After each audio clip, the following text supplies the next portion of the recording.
দর্শক, আমরা এই মুহূর্তে রয়েছি গণভবনের, যেখানে সাবেক প্রধানমন্ত্রী শেখ হাসিনা বসবাস করতেন। ঠিক তার উপরের অংশে, মানে হচ্ছে যে ভবনে তিনি বসবাস করতেন তার উপরের অংশে কিন্তু আমরা এখন রয়েছি। এবং এখান থেকে কিন্তু দেখতে পাচ্ছি যে পুরো এই ভবনের সামনে থেকে যে মাঠটি রয়েছে সেখানে কিন্তু লাখো মানুষের ভিড় রয়েছে এবং তাদের মধ্যে এক আনন্দ উল্লাস কিন্তু বৃদ্ধি পেয়েছে। এবং তারা উল্লাসের মধ্যে দিয়ে আজকের এই 5ই আগস্ট এই দিনটি কিন্তু তারা বলছে দ্বিতীয় স্বাধীনতা দিবস হিসেবে কিন্তু তারা বলছে এবং বলছে যে বিজয় তাদের এসেছে এবং তারা কিন্তু এই বিজয়ের উল্লাস কিন্তু তারা করছে।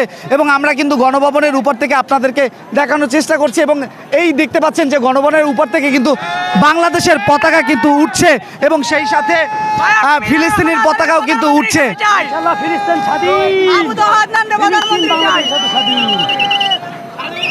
এবং দর্শক, আপনাদেরকে দেখাতে চাই, একটু যদি কাছে আসেন, একটু আপনাদেরকে দেখাই এখান থেকে যে এই যে গণভবনের সামনে অংশটিতে দেখেন যে কি পরিমাণ মানুষের উপচে পড়া ভিড় এবং তারা কিন্তু খুব আনন্দ উল্লাস করছে। রয়েছে বাংলাদেশের ফ্ল্যাগ এবং বাংলাদেশের ফ্ল্যাগ দিয়ে কিন্তু তারা এই যে বিজয়ের আজকের এই মুহূর্তটা কিন্তু তারা বেশ উদযাপন করছে। এবং আমরা কিন্তু এই যে পরিস্থিতি, এটি কিন্তু আসলে আমরাই দেখাচ্ছি। আপনারা দেখবেন যে দৈনিক শুধুমাত্র এখানে রয়েছে এবং তারাই কিন্তু সত্য এবং সত্য নিউজগুলো সবসময় তুলে ধরার চেষ্টা করে। এবং সেই সাথে আমরা কিন্তু এইটাই বলতে চাই যে এই মুহূর্তে কিন্তু শুধুমাত্র গণমাধ্যমের মধ্যে আমরা দৈনিক ডেস্টিনি এখানে রয়েছে।